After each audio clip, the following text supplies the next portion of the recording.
Welcome to One Word a Day. I'm Sophie, your pilot into the universe of Chinese. Let's continue our exploration of Paleolithic character. Today's character, Dao. And because it's related to the ancient survival, right? Knife, even till today, is one of the essential survival kit. The tools we have to have if you're left alone in outside. So I never had that experience. So my only interaction in life interacting with knife is cutting knife for cooking purpose. But you can see Dao, it's a simple stroke. In simplified Chinese, just two strokes and it's complete. And we can imagine that at the beginning of language creation, we started from something simple. And because simple ways to depicting the physical world, there are only so many possibilities. And once the simple ones are taken, we start to build more complicated concepts with more strokes. So the fewer strokes you see construct a Chinese character. You can almost, I mean, it's not linear, but you can almost guess that it is more ancient. It was created earlier. Okay. So in the mid-history, about 2,000 years ago's Chinese dictionary, compiled by Xu Chen, this is how it's depicted, rendered like that. So according to scholars, this is the handle of the knife. And there are two sides, right? The cutting edge is supposed to be the bottom, and the top is supposed to be non-cutting. So that's knife. And we can imagine for hunter-gatherer society, this knife would be used to process food, um, if not for hunting food. I don't know like how humans hunt actually. Probably is a longer range of weaponry or hunting tools that could be more useful. This one, cutting knife, that means that something is already near body that you can stab on. Ugh.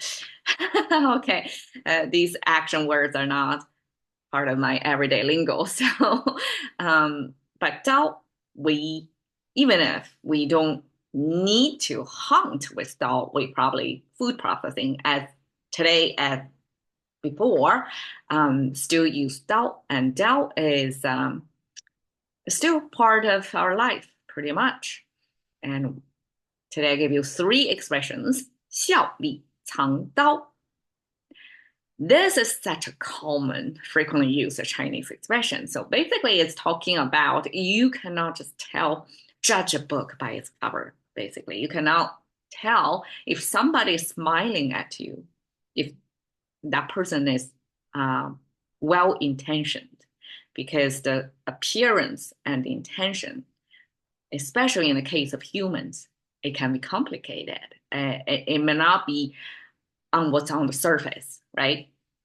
So this Chinese expression almost serves as a cautionary tale to tell people that don't take the smile as just on the surface level. You can be backstabbed by somebody who smiled to you all the time. So this 笑里, this is the reverse of Chinese way of expression versus English. English would say inside the smile, as if the smile is a wrapper, is a packaging, and you have to unwrap it, right? And this inside the smile is the English expression, but the Chinese say smile and then inside. We talk about the object first, and then we say what we're going to, what perspective we're going to take about that object. In this case, we're bringing you inside. So we say smile and then inside, 笑里. Then 藏刀, that's where the knife is hidden. And when we say knife, it's almost like, hide your guns in today's shooter culture, probably a little bit of that. But in Chinese, gun holding is non-existent for ordinary Chinese. And so knife is the closest killing tool or harming tool somebody may have. So this is threatening enough. When we see knife, this is like would be evoke a trigger of a danger symbol. Okay, so 藏 means the intention is hidden.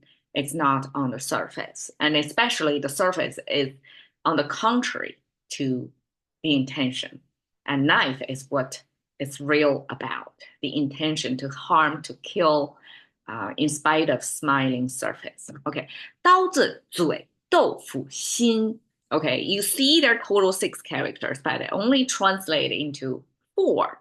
That's because 刀子, the same 刀, and we add 子 to make sure it is the article or the subject we're talking about, the thing that we're talking about. 刀子 simply means knife by itself. And Chinese like to add that 子 to make sure it's the object itself, the knife itself we're talking about.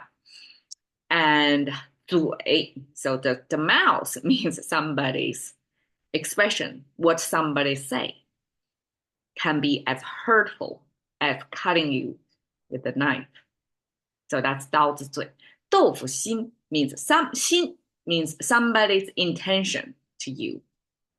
And 豆腐, okay, is the English tofu. So all the English speakers know tofu because that's part of the cuisine already.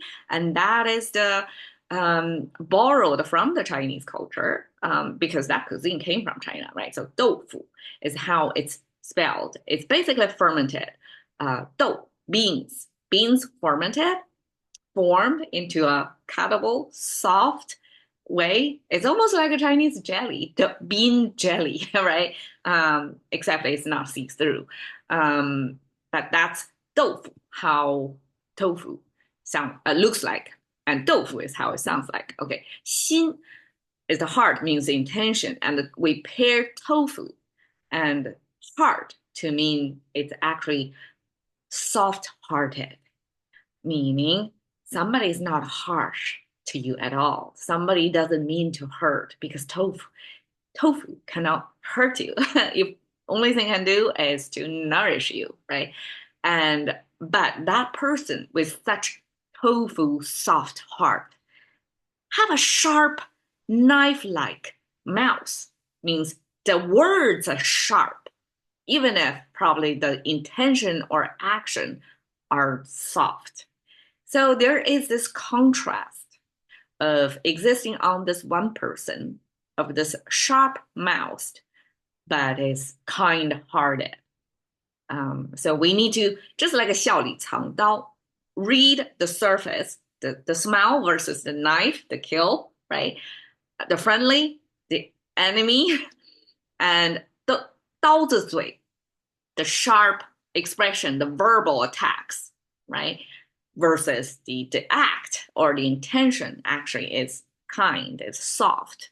So this 2 layers at least.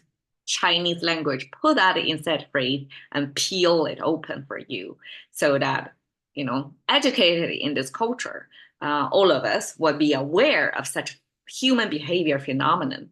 So oftentimes the Chinese would regard good-natured American or English speaking people, we see them at a single layer, probably also because of this language barrier that we feel the good-natured English speakers don't know about this 笑里藏刀, this knife behind the smile, or the contrast of sharp tongue versus kind heart. Like there's no such what do you call it? There's 2 layers, this almost schizophrenia, incoherent personality of these layers of human behavior. Probably because of the language barrier, I would think, because such human behavior probably is universal. It's just, the Chinese would thought this is a pretty unique Chinese character because in our language we have it. Okay, if you know a similar English expression, please let me know. I'm pretty sure there's something similar out there. Okay, 刀郎 is an artist, is a music producer, who plays instrument and sing and create lyrics. So it's a songwriter, singer. If we put in a category, it's probably equivalent of a country songwriter. And he made a big hit last year singing a satirical song about contemporary Chinese societal. It's a societal critique.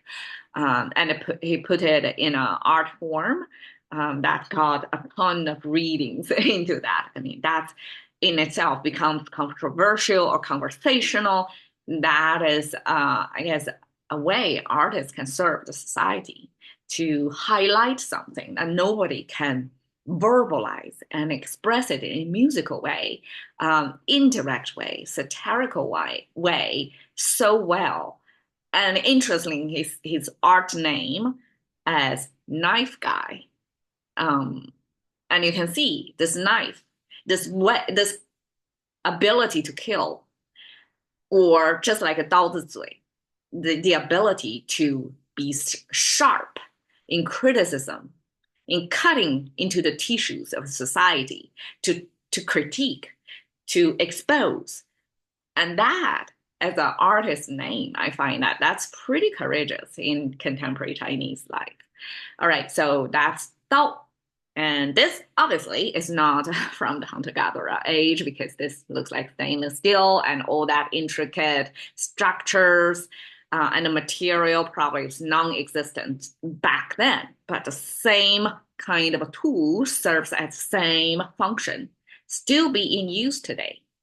And that's still part of the life. And this is probably I guess it's not so wilderness, but it appears like in the outside, outdoor, and probably try to evoke the sense of this knife as a survival tool occurs in this pretty harsh environment. And that knife from the beginning of our civilization has been part of our human invented tools.